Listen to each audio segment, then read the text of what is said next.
I stand before you as a proud American. I also stand before you as the son of an African. Africa and its people helped to shape America and allowed it to become the great nation that it is, and Africa and its people have helped shape who I am and how I see the world. In the villages in Kenya where my father was born, I learned of my ancestors and the life of my grandfather, the dreams of my father, the bonds of family that connect us all as Africans and Americans. As parents, Michelle and I want to make sure that our two daughters know their heritage, European and African, in all of its strengths and all of its struggle. So we've taken our daughters and stood with them on the shores of West Africa, in those doors of no return, mindful that their ancestors were both slaves and slave owners. We've stood with them in that small cell on Robben Island, where Madiba showed the world that no matter the nature of his physical confinement, he alone was the master of his fate. For us, for our children, Africa and its people teach us a powerful lesson, that we must uphold the inherent dignity of every human being. Dignity. That basic idea that by virtue of our common humanity, no matter where we come from or what we look like, we are all born equal, touched by the grace of God. Every person has worth. Every person matters. Every person deserves to be treated with decency and respect. Throughout much of history, mankind did not see this. Dignity was seen as a virtue reserved to those of rank and privilege, kings and elders. It took a revolution of the spirit over many centuries to open our eyes to the dignity of every person. And around the world, generations have struggled to put this idea into practice in laws and in institutions. So too here in Africa. This is the cradle of humanity. And ancient African kingdoms were home to great libraries and universities. But the evil of slavery took root, not only abroad, but here on the continent. Colonialism skewed Africa's economy and robbed people of their capacity to shape their own destiny. Eventually, liberation movements grew. And 50 years ago, in a great burst of self-determination, Africans rejoiced as foreign flags came down and your national flags went up. As South Africa's Albert Lutuli said at the time, the basis for peace and brotherhood in Africa is being restored by the resurrection of national sovereignty and independence, of equality and the dignity of man. A half-century into this independence era, it is long past time to put aside old stereotypes of an Africa forever mired in poverty and conflict. The world must recognize Africa's extraordinary progress. Today, Africa is one of the fastest growing regions in the world. Africa's middle class is projected to grow to more than 1 billion consumers, with hundreds of mobile phones, hundreds of millions of mobile phones, surging access to the internet. Africans are beginning to leapfrog old technologies into new prosperity. Africa is on the move. A new Africa is emerging. Propelled by this progress and in partnership with the world, Africa has achieved historic gains in health. The rate of new HIV/AIDS infections has plummeted. African mothers are more likely to survive childbirth and have healthy babies. Deaths from malaria have been slashed, saving the lives of millions of African children. Millions have been lifted from extreme poverty. Africa has led the world in sending more children to school. In other words, more and more African men, women, and children are living with dignity and with hope. And Africa's progress can also be seen in the institutions that bring us together today. When I first came to sub-Saharan Africa as a president, I said that Africa doesn't need strong men, it needs strong institutions. And one of those institutions can be the African Union. Here you can come together with a shared commitment to human dignity and development. Here your 54 nations pursue a common vision of an integrated, prosperous, and peaceful Africa. As Africa changes, I've called on the world to change its approach to Africa. So many Africans have told me, we don't want just aid, we want trade that fuels progress. We don't want patrons, we want partners who help us build our own capacity to grow. We don't want the indignity of dependence, we want to make our own choices and determine our own future. And as president, I've worked to transform America's relationship with Africa so that we're truly listening to our African friends and working together as equal partners. And I'm proud of the progress that we've made. We've boosted American exports to this region, part of trade that supports jobs for Africans and Americans. To sustain our momentum, and with the bipartisan support of some of the outstanding members of Congress who are here today, 20 of them who are here today, I recently signed the 10-year renewal of the African Growth and Opportunity Act, and I want to thank them all. Why don't they stand very briefly so you can see them, because they've done outstanding work.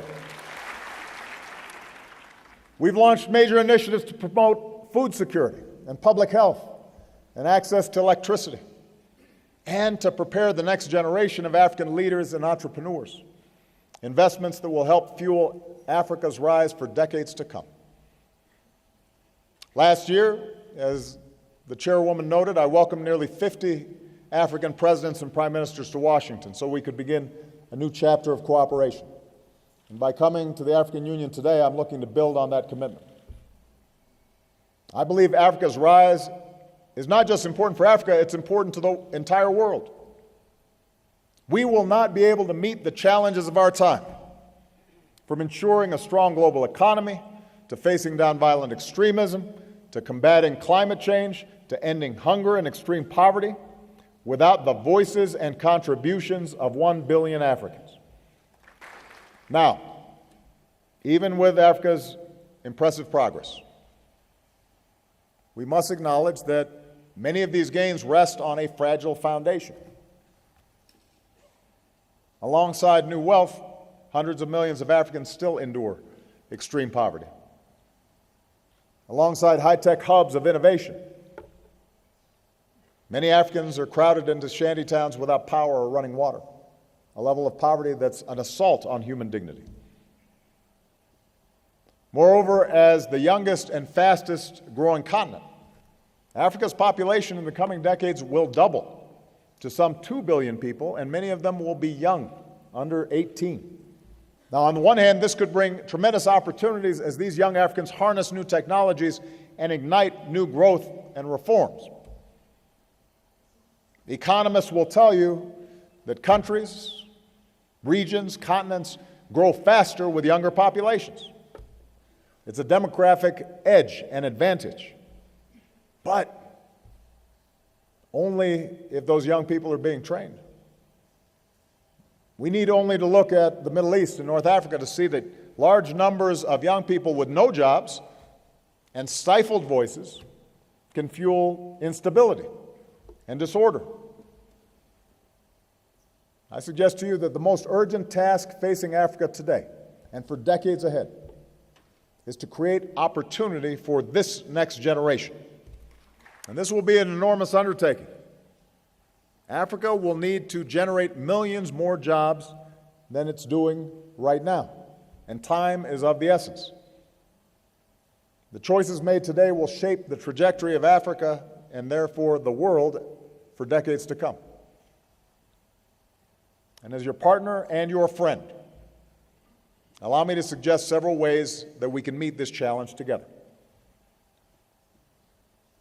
Africa's progress will depend on unleashing economic growth, not just for the few at the top, but for the many, because an essential element of dignity is being able to live a decent life.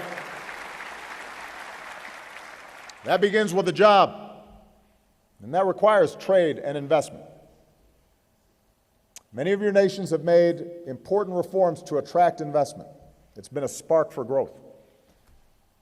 But in many places across Africa, it's still too hard to start a venture. Still too hard to build a business. Governments that take additional reforms to make doing business easier will have an eager partner in the United States. And that includes reforms to help Africa trade more with itself, as the chairwoman and I discussed before we came out here today. Because the biggest markets for your goods are often right next door. You don't have to just look overseas for growth. You can look internally. And our work to help Africa modernize customs and border crossings started with the East African community. Now we're expanding our efforts across the continent, because it shouldn't be harder for African countries to trade with each other than it is for you to trade with Europe and America. Now, most U.S. trade with the region is with just 3 countries: South Africa, Nigeria, and Angola. And much of that is in the form of energy. I want Africans and Americans doing more business together in more sectors, in more countries. So we're increasing trade missions to places like Tanzania, Ethiopia, Mozambique. We're working to help more Africans get their goods to market. Next year, we'll host another U.S.-Africa Business Forum to mobilize billions of dollars in new trade and investment. So we're buying more of each other's products and all growing together. Now, the United States isn't the only country that sees your growth as an opportunity, and that is a good thing. When more countries invest responsibly in Africa, it creates more jobs and prosperity for us all. So I want to encourage everybody to do business with Africa. And African countries should want to do business with every country. But economic relationships can't simply be about building countries' infrastructure with foreign labor or extracting Africa's natural resources. Real economic partnerships have to be a good deal for Africa. They have to create jobs and capacity for Africans. And that includes the point that Chairwoman Zuma made about illicit flows with multinationals, which is one of the reasons that we've been a leading advocate working with the G7 to assist in making sure that there's honest accounting when businesses are investing here in here in Africa, and making sure that capital flows are properly accounted for. That's the kind of partnership America offers. Nothing will unlock Africa's economic potential more than ending the cancer of corruption. And you are right that it is not just a problem of Africa, it is a problem of those who do business with Africa. It is not unique to Africa. Corruption exists all over the world, including in the United States. But here in Africa, corruption drains billions of dollars from economies that can't afford to lose billions of dollars. That's money that could be used to create jobs and build hospitals and schools. And when someone has to pay a bribe just to start a business or go to school or get an official to do the job they're supposed to be doing anyway, that's not the African way. It undermines the dignity of the people you represent. Only Africans can end corruption in their countries. As African governments commit to take action, the United States will work with you to combat illicit financing and promote good governance and transparency and rule of law. And we already have strong laws in place that say to U.S. companies, you can't engage in bribery to try to get business, which not all countries have. And we actually enforce it and police it. And let me add that criminal networks are both fueling corruption and threatening Africa's precious wildlife, and with it the tourism that many African economies count on. So America also stands with you in the fight against wildlife trafficking. That's something that has to be addressed. But ultimately, the most powerful antidote to the old ways of doing things is this new generation of African youth. History shows that the nations that do best are the ones that invest in the education of their people.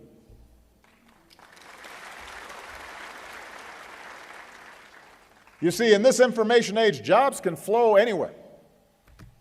And they typically will flow to where workers are literate and highly skilled and online. And Africa's young people are ready to compete. I've met them. They are hungry. They are eager. They're willing to work hard. So we've got to invest in them. As Africa invests in education, our entrepreneurship programs are helping innovators start new businesses and create jobs right here in Africa. And the men and women in our Young African Leaders Initiative today will be the leaders who can transform business and civil society and governments tomorrow.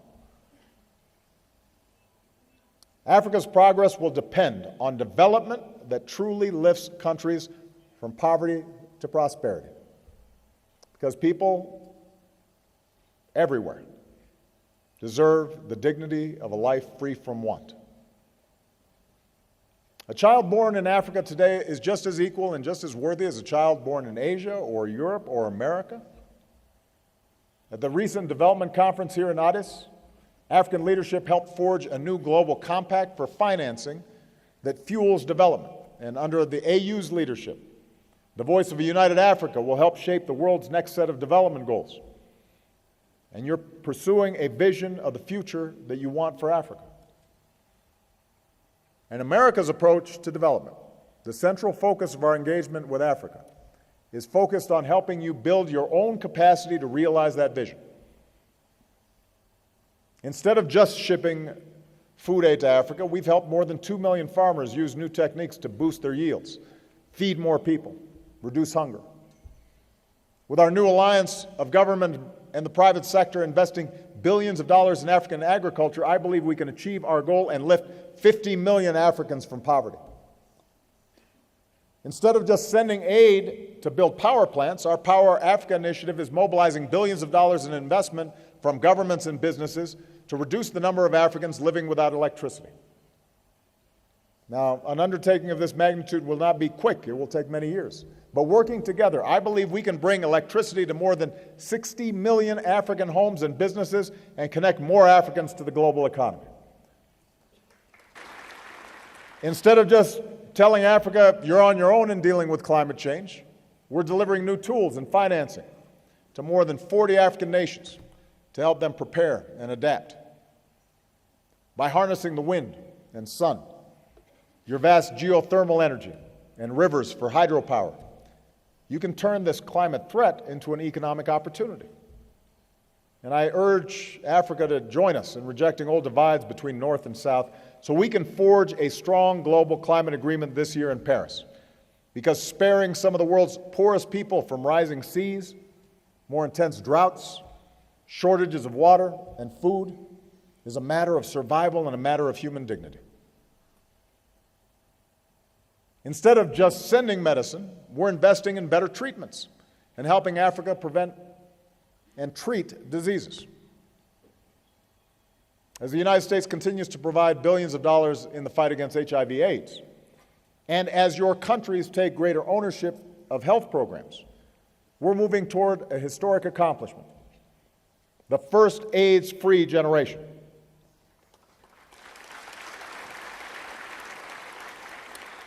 And if the world learned anything from Ebola, it's that the best way to prevent epidemics is to build strong public health systems that stop diseases from spreading in the first place.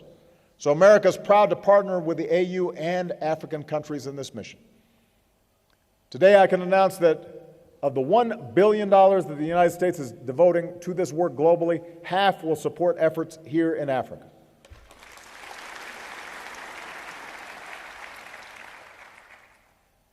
I believe Africa's progress will also depend on democracy, because Africans, like people everywhere, deserve the dignity of being in control of their own lives.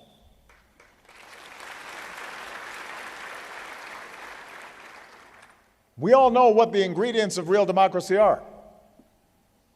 They include free and fair elections, but also freedom of speech and the press, freedom of assembly.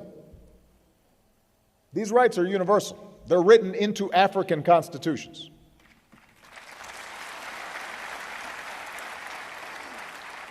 The African Charter on Human and People's Rights declares that every individual shall have the right to the respect of the dignity inherent in a human being. From Sierra Leone, Ghana, Benin, to Botswana, Namibia, South Africa, democracy has taken root. In Nigeria, more than 28 million voters bravely cast their ballots, and power transferred as it should, peacefully.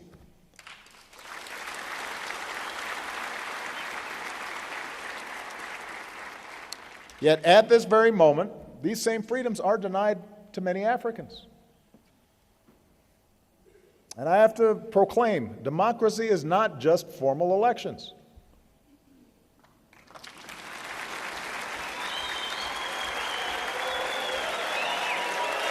You know, when journalists are put behind bars for doing their jobs, or activists are threatened as governments crack down on civil society,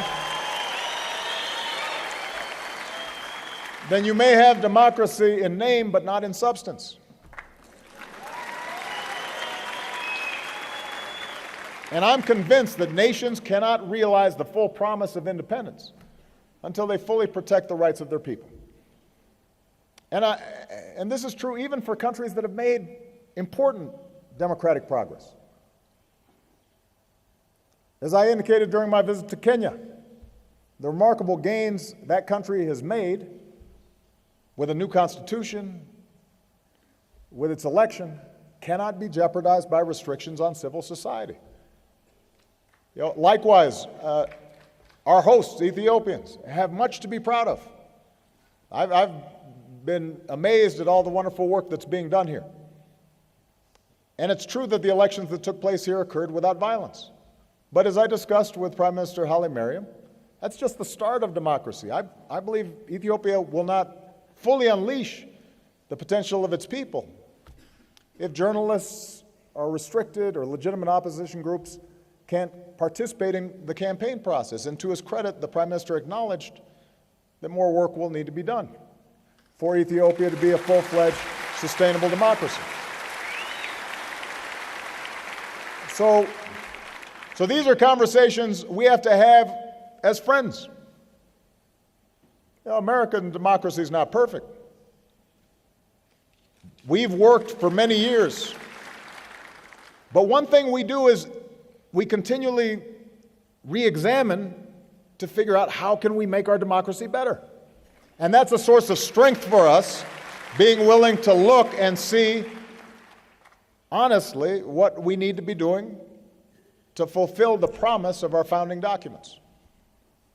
And every country has to go through that process. No country is perfect, but we have to be honest and strive to expand freedoms, to broaden democracy. The bottom line is that when citizens cannot exercise their rights, the world has a responsibility to speak out. And America will, even if it's sometimes uncomfortable.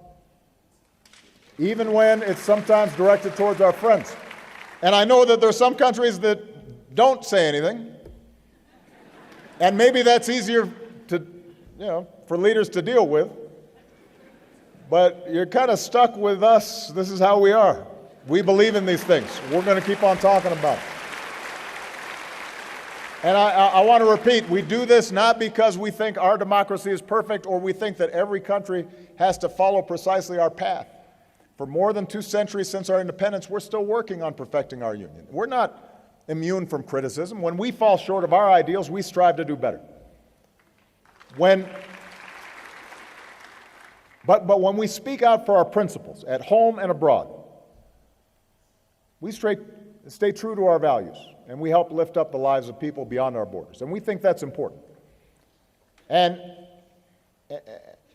it's especially important, I believe, for those of us of African descent, because we've known what it feels like to be on the receiving end of injustice.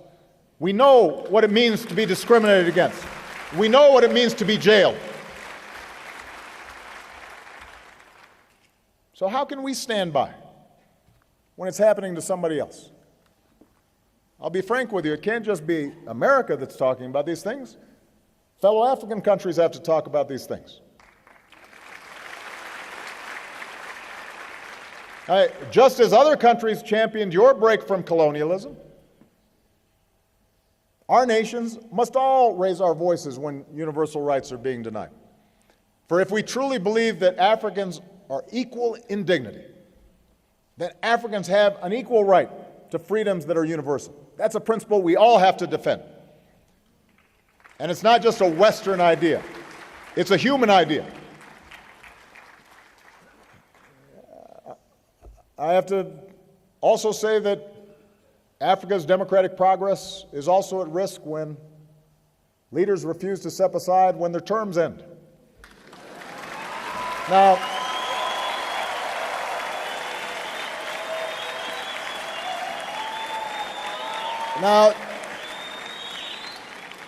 let me be honest with you. I do not understand this.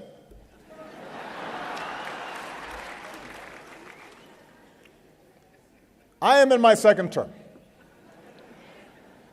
It has been an extraordinary privilege for me to serve as the President of the United States. I cannot imagine a greater honor or a more interesting job. I love my work. But under our Constitution, I cannot run again. I can't run again. I actually think I'm a pretty good president. I think if I ran, I could win. But I can't.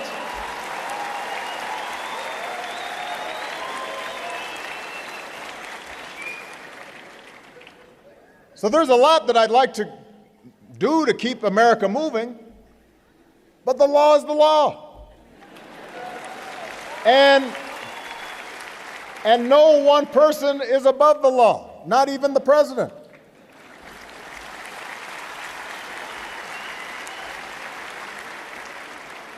And I'll be honest with you, I'm looking forward to life after being president.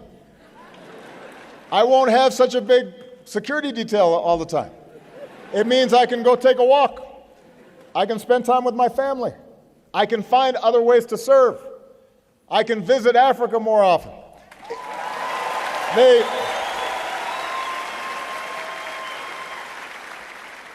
The point is, I don't understand why people want to stay so long. Especially when they've got a lot of money.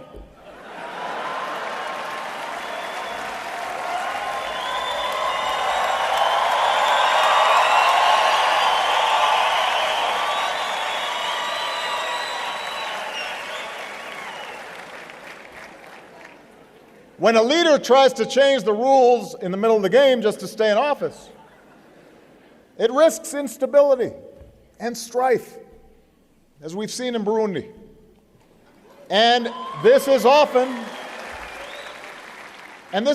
just a first step down a perilous path. And sometimes you'll hear a leader say, well, I'm the only person who can hold this nation together.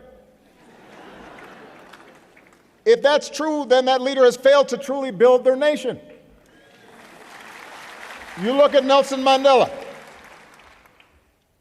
Madiba, like George Washington, forged a lasting legacy, not only because of what they did in office, but because they were willing to leave office and transfer power peacefully.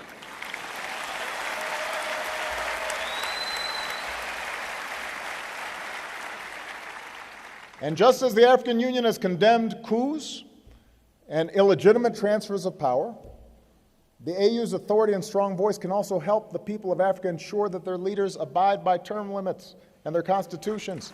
Nobody should be president for life. And your country's better off if you have new blood and new ideas. I'm still a pretty young man.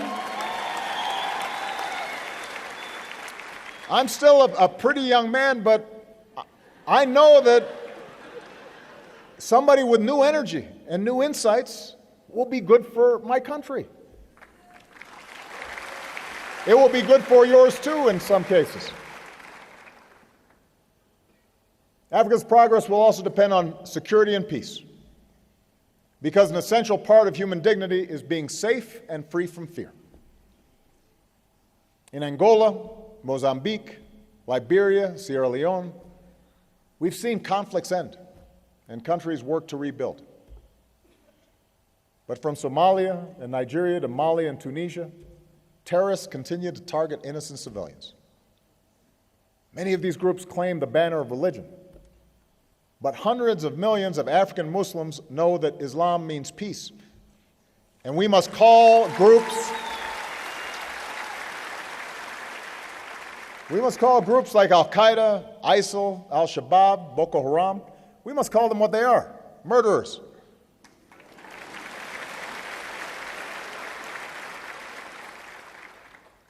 In the face of threats, Africa and the African Union has shown leadership.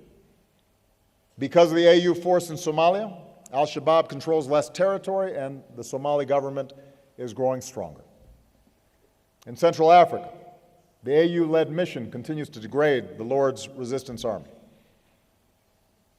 In the Lake Chad Basin, forces from several nations with the backing of the AU are fighting to end Boko Haram's senseless brutality. And today we salute all those who serve to protect the innocent, including so many brave African peacekeepers. Now, as Africa stands against terror and conflict, I want you to know that the United States stands with you. With training and support, we're helping African forces grow stronger. The United States is supporting the AU's effort to strengthen peacekeeping, and we're working with countries in the region to deal with emerging crises with the African Peacekeeping Rapid Response Partnership. The world must do more to help as well.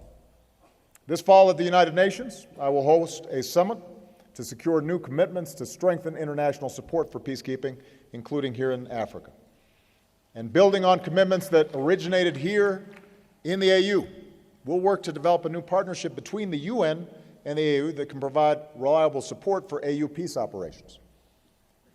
If African governments and international partners step up with strong support, we can transform how we work together to promote security and peace in Africa. Now, our efforts to ensure our shared security must be matched by a commitment to improved governance. Those things are connected. Good governance is one of the best weapons against terrorism and instability. Our fight against terrorist groups, for example, will never be won if we fail to address legitimate grievances that terrorists may try to exploit, if we don't build trust with all communities, if we don't uphold the rule of law. There's a saying, and I believe it is true, if we sacrifice liberty in the name of security, we risk losing both.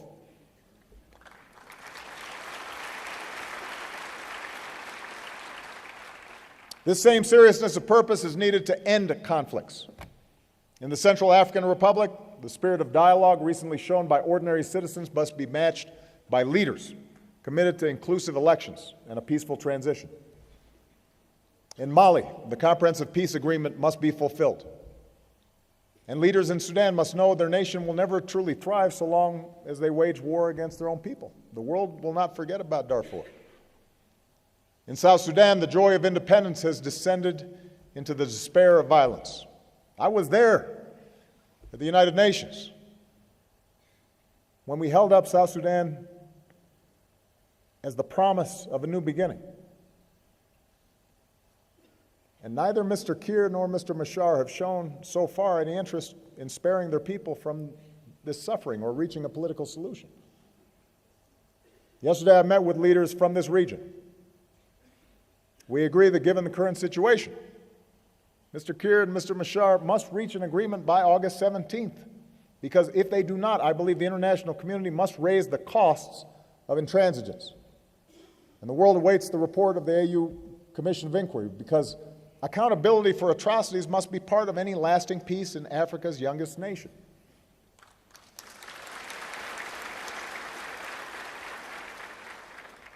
And finally, Africa's progress will depend on upholding the human rights of all people, for if each of us is to be treated with dignity, each of us must be sure to also extend that same dignity to others. As president, I make it a point to meet with many of our young African leaders, and one was a young man from Senegal. He said something wonderful about being together with so many of his African brothers and sisters. He said, "Here I have met Africa, the Africa I've always believed in. She's beautiful, she's young, she's full of talent and motivation and ambition. I agree. Africa is the beautiful, talented daughters who are just as capable as Africa's sons. And as a father, I believe that my two daughters have to have the same chance to pursue their dreams as anybody's son, and that same thing holds true for girls here in Africa. Our girls have to be treated the same. We can't let old traditions stand in the way. The march of history shows that we have the capacity to broaden our moral imaginations. We come to see that some traditions are good for us. They keep us grounded. But that in our modern world, other traditions set us back. When African girls are subjected to the mutilation of their bodies or forced into marriage at the ages of 9 or 10 or 11, that sets us back. That's not a good tradition. It needs to end.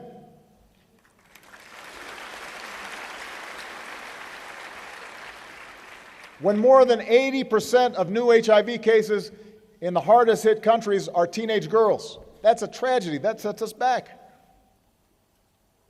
So America's beginning a partnership with 10 African countries: Kenya, Lesotho, Malawi, Mozambique, South Africa, Swaziland, Tanzania, Uganda, Zambia, and Zimbabwe, to keep teenage girls safe and AIDS-free. And when girls cannot go to school and grow up not knowing how to read or write, that denies the world future women engineers, future women doctors, future women business owners, future women presidents. That sets us all back. That's a bad tradition, not providing our girls the same education as our sons. I was saying in Kenya, nobody would put out a football team and then just play half the team. You'd lose. The same is true when it comes to getting everybody an education. You can't leave half the team off, our young women. So as part of America's support for the education and the health of our daughters, my wife, Michelle, is helping to lead a global campaign, including a new effort in Tanzania and Malawi, with a simple message: let girls learn. Let girls learn so they grow up healthy and they grow up strong, and that will be good for families, and they will raise smart, healthy children, and that will be good for every one of your nations. Africa is the beautiful, strong women that these girls grow up to become. The single best indicator of whether a nation will succeed is how it treats its women.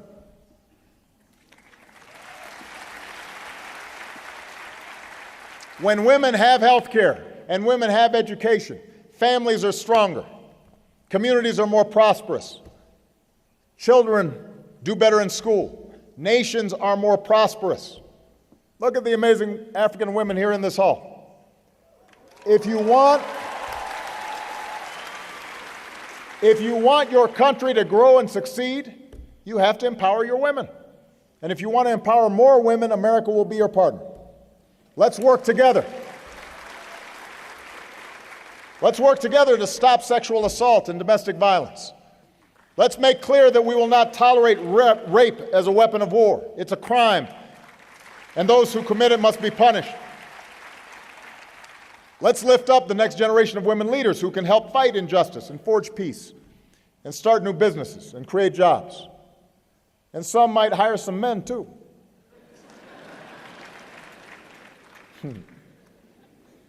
We'll all be better off when women have equal futures. And Africa is the beautiful tapestry of your cultures and ethnicities and races and religions. Last night, we saw this amazing dance troupe made up of street children who had formed a dance troupe, and they performed for the Prime Minister and myself. And there are 80 different languages, and I don't know how many ethnic groups. And there were like 30 different dances that were being done, and the Prime Minister was trying to keep up with, okay, I think that's one Zomoro, and they were moving fast. And that diversity here in Ethiopia is representative of diversity all throughout Africa. And that's a strength. Now, yesterday I had the privilege to view Lucy. You may know Lucy. She's our ancestor, more than 3 million years old.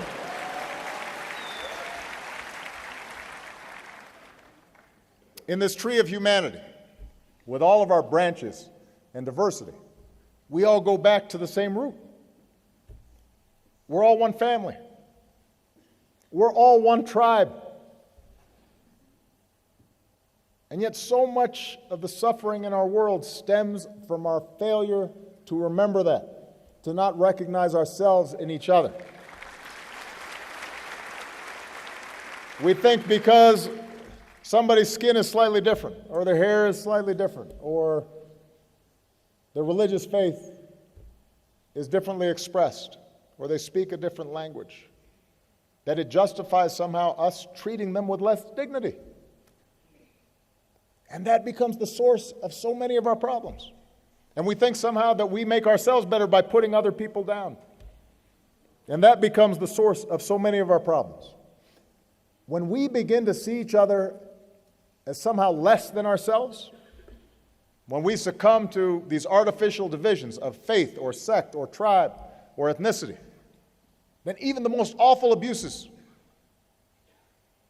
are justified in the minds of those who are thinking in those ways.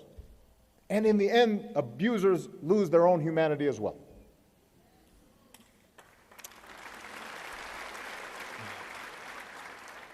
Nelson Mandela taught us to be free is not merely to cast off one's chains, but to live in a way that respects and enhances the freedom of others.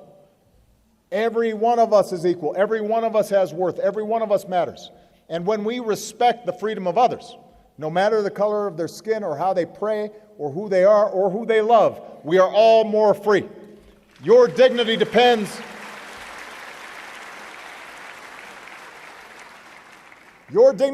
on my dignity, and my dignity depends on yours. Imagine if everyone had that spirit in their hearts. Imagine if governments operated that way.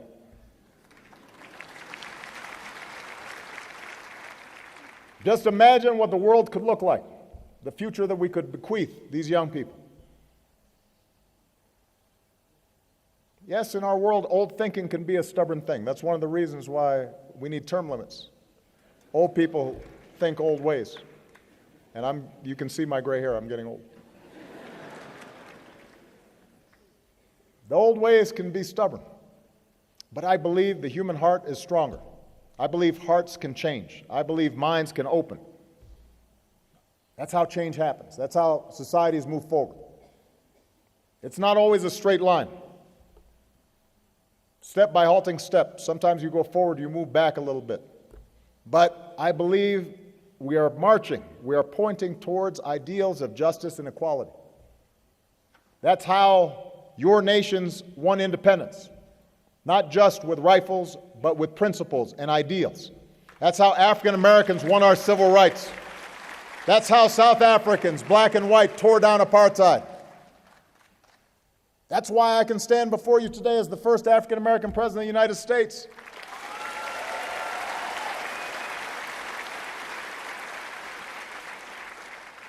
New thinking, unleashing growth that creates opportunity, promoting development that lifts all people out of poverty, supporting democracy that gives citizens their say, advancing the security and justice that delivers peace, respecting the human rights of all people. These are the keys to progress, not just in Africa, but around the world. And this is the work that we can do together. And I am hopeful. As I prepare to return home, my thoughts are with that same young man from Senegal who said, "Here I have met Africa, the Africa I've always believed in. She is beautiful and young, full of talent and motivation and ambition." To which I would simply add, as you build the Africa you believe in, you will have no better partner, no better friend than the United States of America. God bless Africa. We are faced with a very unstable world, which, while it affords us new opportunities, also presents new dangers. The dangers come primarily from militant Islam, either led by the radical Shiites headed by Iran, or led by the radical Sunnis at the moment.